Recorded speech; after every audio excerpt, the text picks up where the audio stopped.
So we're riding in the car. On what day? Today is, what is it, Tuesday? Man, time flies. It does. I can't believe that we're July 2nd already, 2018. 2 days before 4th of July. 2 days before Independence Day for some people, but not for all people. So here we are, people. This is movies, music, culture, and whatever else comes to our minds. You have to go see this film. You have to go see this film. You know, like I said, it was on television, and television is entertainment. So you don't know what was actual fact and what was fiction. Right. We're here on a very unusual day in Black history. We are missing a departed queen from our midst, Aretha Franklin. Before we went to go see the film, I told my wife, I said, okay, this is a film about the Jewish Holocaust, post-Jewish Holocaust, and there is no way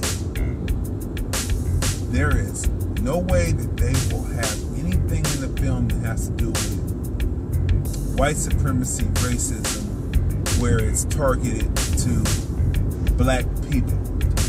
No way, because this is a story about the Jewish Holocaust. Now, we're getting ready to give some spoilers here. You know what I mean? Because, you know, it has to be some spoilers here because we're not 5 minutes into the film.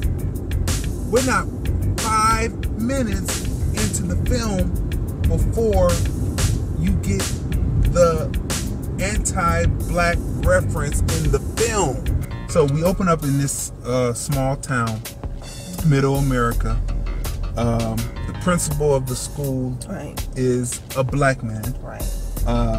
And you only see 2 black people in the whole film. Right. The young lady that's there and the mother. Right. So three. Yeah. 3. And the principal is played by Carmen Domingo. Right.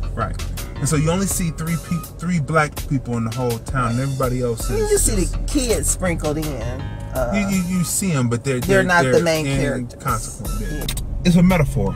Film is a metaphor for what it is, for what the meaning of the film is. But let's start. The producer and executive producer are the people who put the money up for the film, and you leave your film in the hands of a white person to write the script and to direct the script.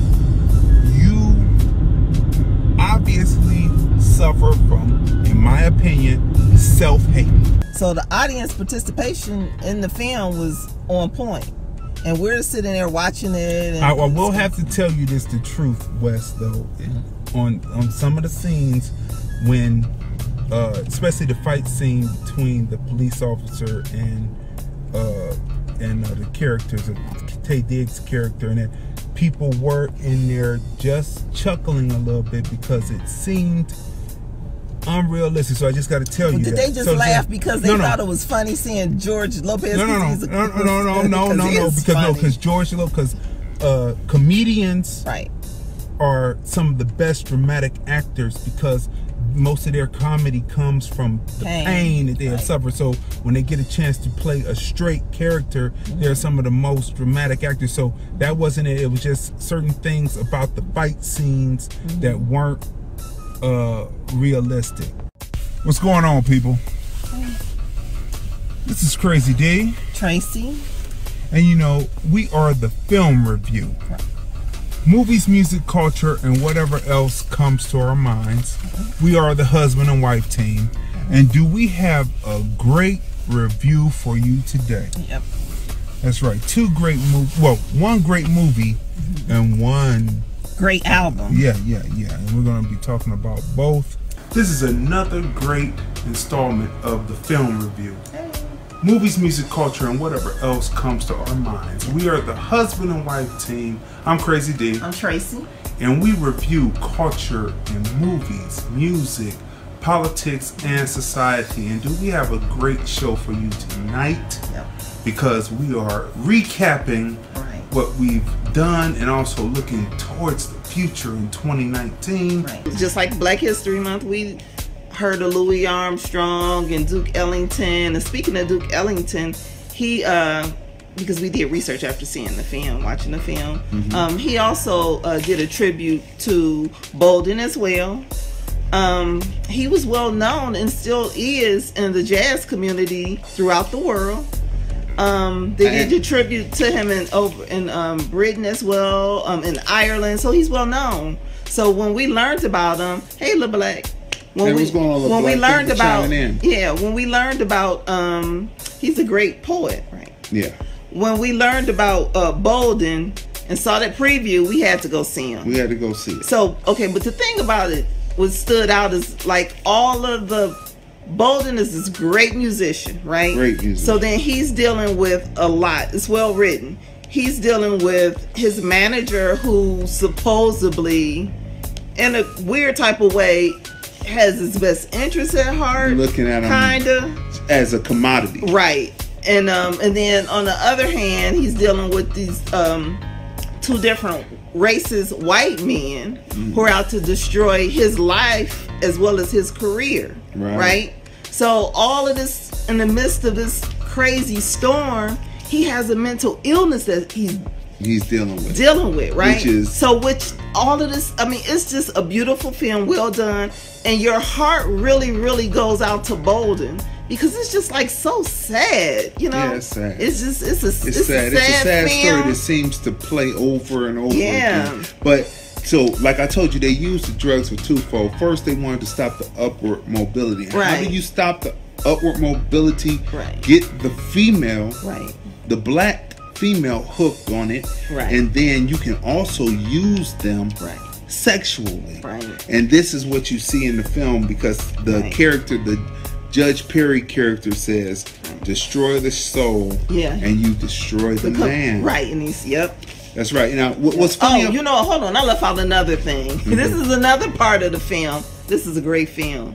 Now, in the midst of Bolden dealing with all of this treachery going on around him, and all he wants to do is play and perform his music. Again, while battling mental illness. Back then, they didn't have a definition for it. Back then, they said it was a form of dementia, but today, it's termed as schizophrenia.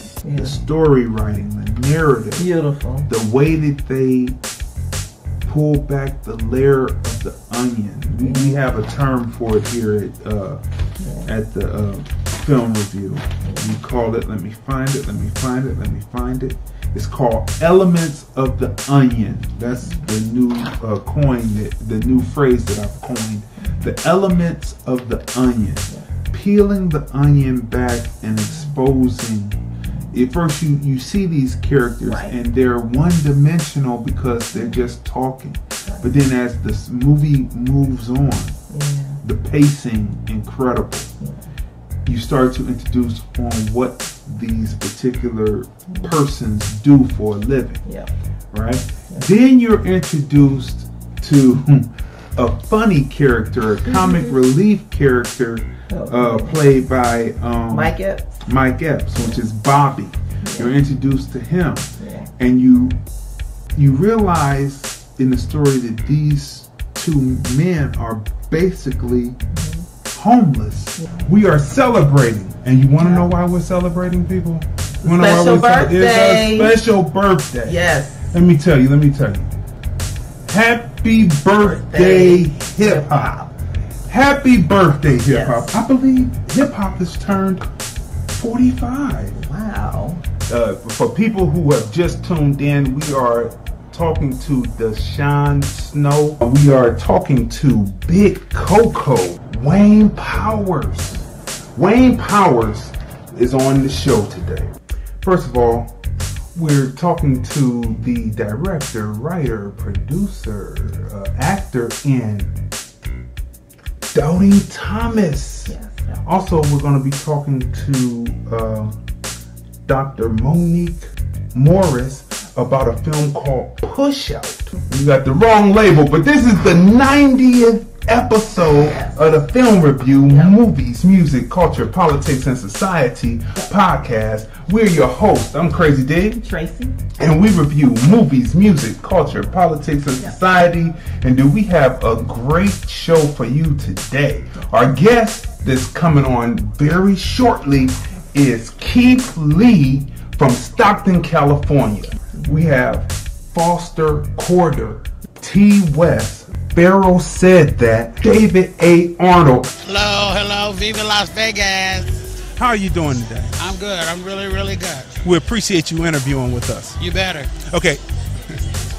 With multiple honors and awards to his name. Ladies and gentlemen, without further ado, we welcome to the Film Review, to hashtag TFR Podcast Live, Kevin MC Chill Hurd. How you doing, Chill?